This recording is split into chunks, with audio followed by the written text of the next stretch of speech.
Ion Cepleanu, je ne sais même pas comment le qualifier, homme de science, historien, journaliste, parce qu'il a touché un peu là tout, pas tout. Vous allez le voir, vous allez l'écouter, je suis sûr qu'il va vous captiver. C'est pas certains disent que je suis inqualifiable. Je crois qu'ils ont raison. Alors, vous avez eu le CV de Ionica Cepleanu, tout le monde l'a lu. Il a toute une série de diplômes, mais il a ici surtout, pas en tant que diplômé de sciences de la terre et de la vie, ni en tant qu'ethnologue, mais en tant qu'historien. Surtout, il a passé un DEA suite à des très longs séjours en Moldavie depuis les années depuis 1990 jusqu'en 2003. D'ailleurs, le titre de sa conférence fait référence à ces séjours et Ion Cepleanu est là aussi, et c'est, je crois, la grande valeur de sa conférence, c'est un témoignage. Il va vous dire ce qu'il a vécu, ce qu'il a trouvé, et pas seulement en République moldave, ce qu'il a trouvé en Bessarabie, c'est-à-dire dans l'actuelle Moldavie soviétique, mais également dans la partie ukrainienne de la Roumanie d'avant-guerre, donc de tout ce territoire à l'est de la rivière Prut qui a été arraché à la Roumanie suite au pacte Hitler-Staline. La Roumanie prise en tenaille entre ces deux totalitarismes, le totalitarisme rouge et le totalitarisme brun. Je ne continuerai pas, il va vous faire part parce qu'il a travaillé justement dans ses déplacements en Moldavie en tant que journaliste pour Le Monde, pour Le Nouvel Observateur, avec des grands journalistes. Il a rencontré des personnalités moldaves en Bessarabie. Je me rappelais et je prie Ion Cepleanu de prendre la parole. Merci d'être avec nous. Merci à toi. Et en fait, je vais rebondir sur son formidable lapsus parce qu'il a dit l'actuelle Moldavie soviétique. Oui. Eh bien, il n'a pas tort. Parce que l'URSS, pas plus que nos empires coloniaux, ne se sont pas effondrés. Sur les cartes, oui, on a changé les couleurs. Il y a de nouveaux drapeaux. Le chef de l'État vient de la région qu'il gouverne. Mais dans le domaine de la géopolitique et de l'économie, non. Vous connaissez tous la France-Afrique, c'est une réalité. C'est la forme nouvelle de l'empire colonial français. Économiquement, politiquement, elle est toujours là. Eh bien, l'URSS ne s'est pas non plus effondrée. Elle a juste reculé. C'est-à-dire que le rideau de fer a été certes aboli. Vous pouvez voyager librement en Russie, les Russes peuvent voyager librement chez nous. Et puis la sphère d'influence de Moscou a été réduite à 12 des anciennes républiques soviétiques. Il manque les 3 pays baltes. La bonne question, c'est pourquoi la Moldavie est dedans, dans la sphère d'influence soviétique, et pourquoi pas les 3 pays baltes? Mais parce que les 3 pays baltes, si vous regardez des cartes de la période de la guerre froide, leur annexion par Staline n'a jamais été reconnue, ni par les États-Unis, ni par l'Organisation des Nations Unies. Donc elles avaient des ambassades à Washington, alors que, évidemment, pas les autres pays ex-soviétiques. Et lorsque les accords ont été négociés entre Reagan et Gorbatchev, eh bien, Gorbatchev a accepté, tacitement bien sûr, on ne met pas ces choses-là par écrit, que la sphère d'influence soviétique lâche les 3 pays baltes, qui ont donc pu, sans trop de difficultés internationales, rejoindre l'Union européenne et l'OTAN. Ce qui n'est pas le cas de l'Ukraine, ni de la Moldavie. Pourtant, la proportion de colons soviétiques est la même dans les pays baltes et en Moldavie. Sauf que dans les pays baltes, ils ne sont plus en position dominante, bien au contraire, et ils s'en plaignent, tandis qu'en Moldavie, ils le sont toujours. Donc, cette réalité géopolitique, elle est là, mais elle est officieuse, elle n'est pas officielle. Le fait que Moscou puisse entretenir une troupe de 1500 hommes sur le territoire internationalement reconnu comme moldave, à Tiraspol, à Dubosar et dans d'autres villes, eh bien, c'est pas officiel, néanmoins ils y sont. Donc, on est dans une situation différente. Et si on n'a pas cette géopolitique-là, c'est pour ça que j'ai un dossier géopolitique présente à l'esprit, on ne va rien comprendre à tout ce qui suit. Là-dessus, je ne suis pas allé en Moldavie comme journaliste, j'ai été traducteur de certains journalistes, et notamment de Vincent Hugeux qui venait de l'Express, de Claude Askolovitch qui venait du Nouvel Obs, et de Jean-Baptiste Naudet qui à l'époque était au Monde, aujourd'hui il est au Nouvel Obs aussi. Donc on a parcouru le pays pour interviewer des personnes, pas tous des Moldaves d'ailleurs, parce qu'on a interviewé entre autres Stéphane Topal qui était à l'époque le chef des Gagaouz, et je faisais le traducteur sans intervenir sur le fond des choses. Et puis, j'y suis allé aussi à plusieurs reprises pour quelqu'un que tu connais très bien, c'est-à-dire Stéphane Courtois. Et Stéphane Courtois avait besoin de données sur la Moldavie, parce que sur la Moldavie, il n'y en avait pas. On ne savait pas, par exemple, combien de personnes exactement les Soviétiques avaient déportées en Moldavie, alors qu'on le savait pour les 3 pays baltes. On le savait pour différentes communautés particulières, telles que telle ou telle minorité religieuse, les adventistes tenaient leur compte, les témoins de Jéhovah tenaient leur compte, mais pour la Moldavie, on ne savait pas. Et j'y suis allé en même temps, mais pas pour, notre ami Victor Lupan, qui est donc le fils de Nicolas et Lupan, je ne sais plus lequel est le fils de l'autre, mais il y a l'ancien et il y a le jeune. Donc, je crois que Victor, c'est le jeune. Et donc, lui, il y était en même temps, c'était encore l'Union soviétique à l'époque, hein, on avait des visas CCCR sur les passeports, à l'époque où il y a eu le pont de Fleurs sur la rivière Prut, et où donc les Roumains pensaient qu'il allait y avoir de nouveau le même phénomène qu'en 1918, c'est-à-dire proclamation de l'Union. Et même les Russes pensaient ça, car je me rappelle très bien d'interviews avec des responsables municipaux, pas en République de Moldavie, mais en République d'Ukraine, dans le Boudjak, à Ismaïl, à Kiliano, qui disaient « Oh ben nous, de toute façon, on va se retrouver roumains ». Et mentalement, ils s'y étaient préparés. Ils l'auraient accepté si Moscou leur avait dit « Allez-y ». L'Occident le croyait aussi. L'Occident, ça dépend qui. Parce que c'est toujours pareil, lorsqu'on doit répondre à la question « Qui savait pas ?», ben, c'est comme pour le changement de la fin 1989 en Roumanie. Qui savait et qui ne savait pas. Hein, chez nous en Roumanie, j'ai vu de mes yeux vus les sécuristes qui s'étaient enfuis vers l'URSS avec leur voiture et les bagages dessus et qui revenaient. Moi, quand je suis arrivé, le 4 janvier 1990, ils étaient en train de revenir. Parce que eux, ceux qui s'étaient enfuis, ben, ils ne savaient pas. Et avec le sommet de la hiérarchie qui savait. Cine știa, cine nu știa. Et donc pour la Moldavie, c'est pareil, même topo. Il y avait un certain nombre de changements qui étaient bel et bien planifiés, et des gens qui savaient et d'autres qui ne savaient pas. Donc ceux avec qui on a parlé dans le Boudjak, ils ne savaient pas, ils s'attendaient à devenir roumains. À l'époque, on parlait beaucoup de Mircea Druc. Il y avait un énorme enthousiasme, et beaucoup d'illusions par ignorance de ces réalités géopolitiques. Peut-être que tu précises un peu qui est Mircea Druc, parce que il y a des Français aussi ici. Mircea Druc a été l'un des acteurs du mouvement qui, sous la perestroïka et la glasnost, a commencé en Moldavie, qui était le mouvement de renaissance de la romanité de Moldavie. Mais puisque tu me poses cette question, ça m'oblige surtout pour les Français à préciser une chose. Le mouvement qui a donné naissance à l'État roumain, il a commencé dans les régions qui aujourd'hui forment la Roumanie, et il a émergé petit à petit sous la houlette de personnes qu'on appelait deșteptătorii neamului, les éveilleurs de la nation. D'ailleurs, l'hymne de la Roumanie, c'est Deșteaptă-te române, éveille-toi roumain.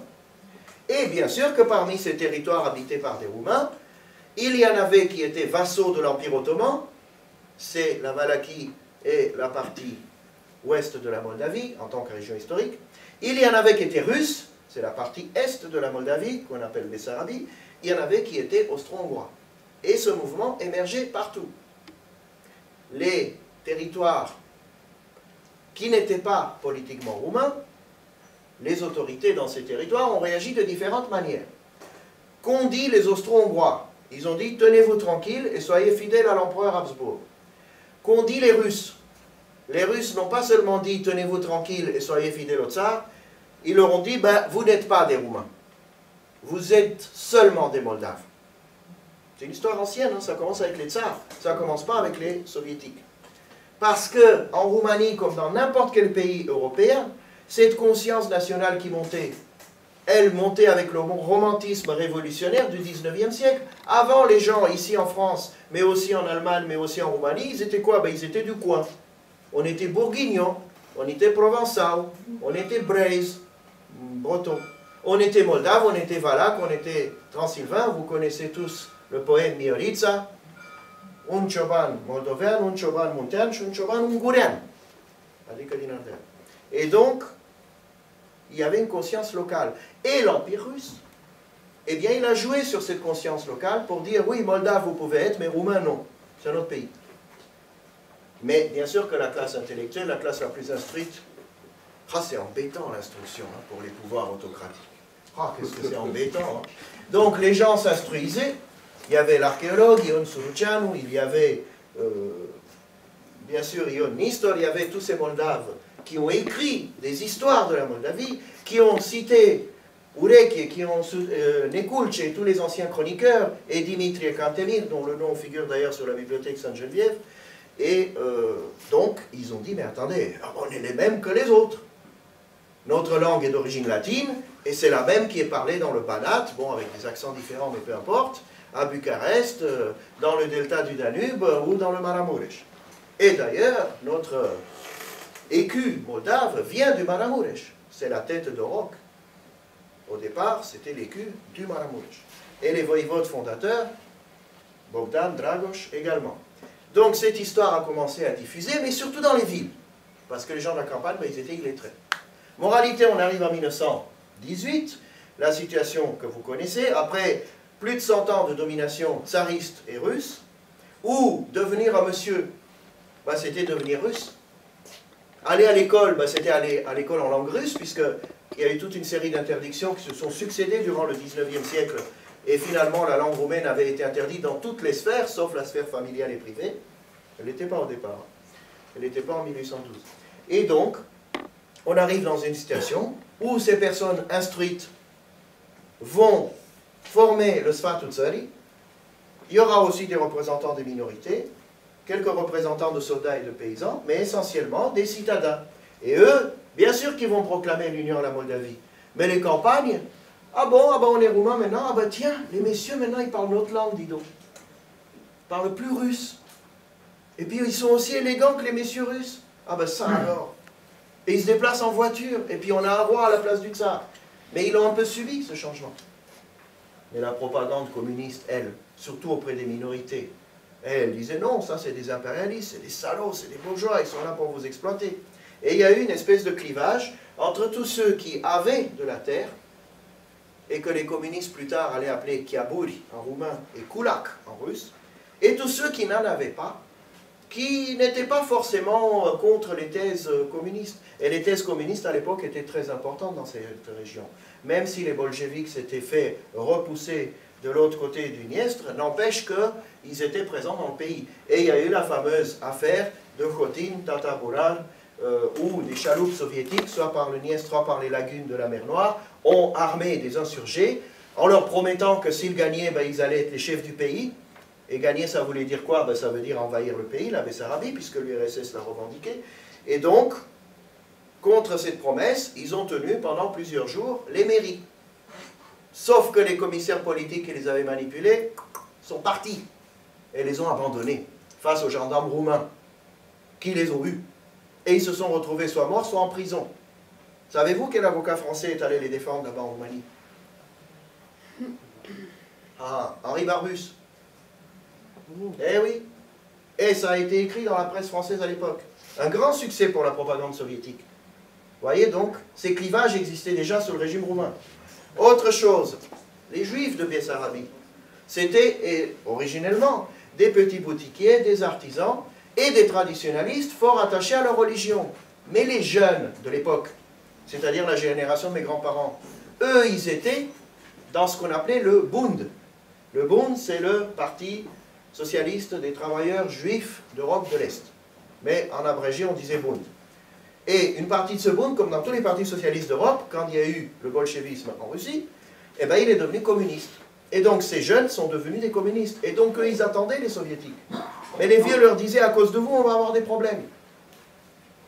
Et que s'est-il passé en juin 1940 dans ces régions-là, pacte Hitler-Staline? Ben, les Russes sont arrivés. Et lorsque ces Russes sont arrivés, les jeunes du Bund sont allés dire, celui-là, c'était un ingénieur et un professeur du gouvernement impérialiste roumain. Et celui-là, il était prêtre. Et celui-là, il était pope. Et celui-là, il était avocat. Et ils les ont dénoncés au NKVD. Hop, direction le goulag, tout le monde. Première vague de déportation, juillet, août, septembre 1940, après la session. Peut-être il aurait fallu rappeler que cette histoire de l'attaque s'est passée en 1924.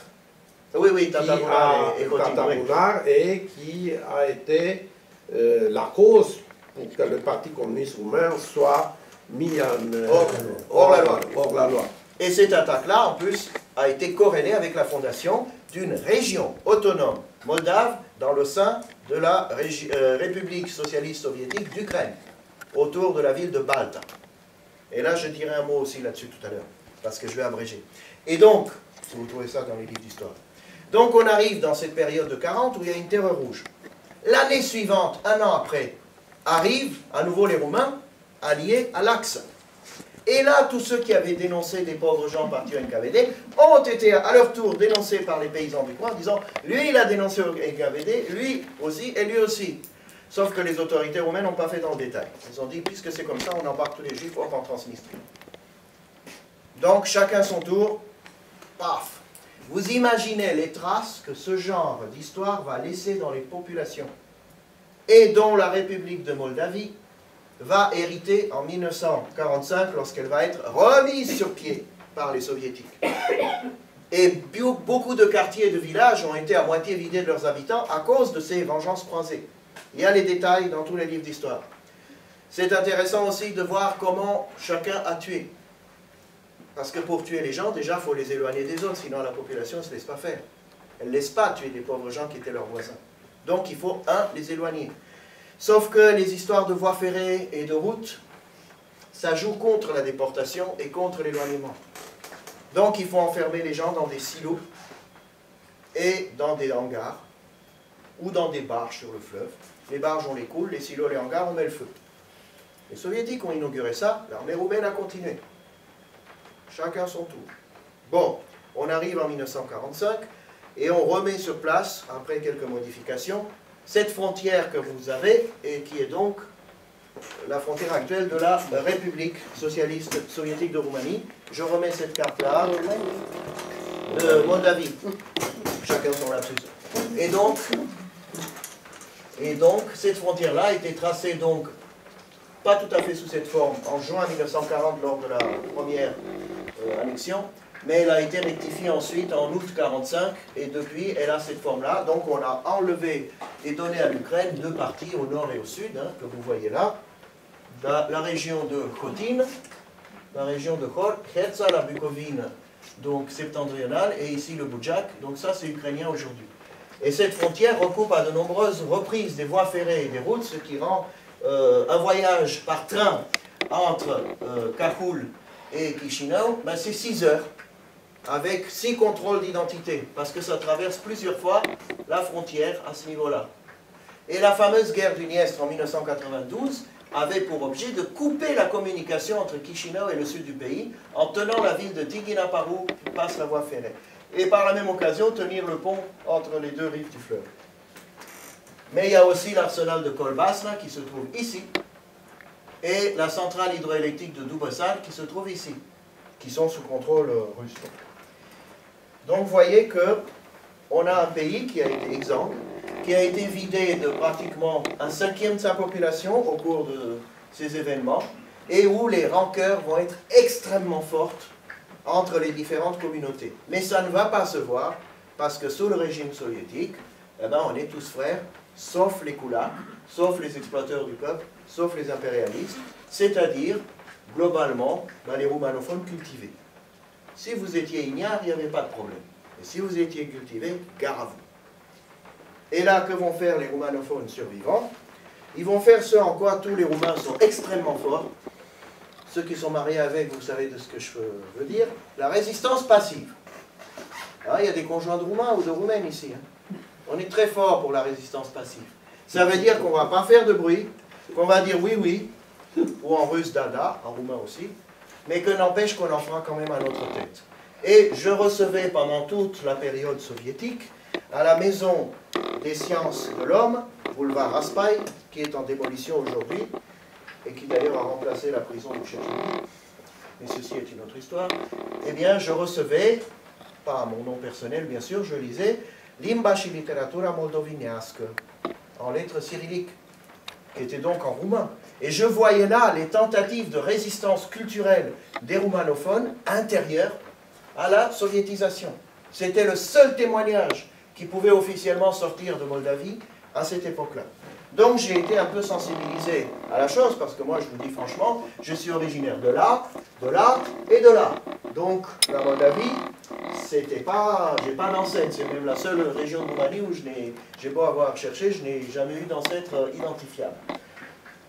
Du moins pas officiellement. Après, ce qui a pu se passer dans les siècles passés entre les gens, c'est une autre histoire. Et donc je me suis intéressé à la Moldavie, tout simplement parce que comme j'étais en Roumanie, le 4 janvier 1990, pour donner un coup de main aux copains de mes parents pour essayer de remettre quelque chose en route, reciviliser le pays en quelque sorte, du moins c'est l'illusion qu'on se faisait à l'époque, eh bien, du coup, j'ai été approché par des gens qui venaient de Moldavie, et j'ai croisé, parce que autour de la bande de Ana Blandiana, de Romulus Rusan, de Gabriel Liceanu ou de Andrei Pleșu, qui commençait déjà à penser à un mémorial, il est à Sighet, tout à fait dans le nord, il a été réalisé là, essentiellement avec des fonds allemands, et donc on commençait à y penser, on commençait à vouloir mettre des choses sur place, et entre autres, ben, on était concerné aussi par tout ce qui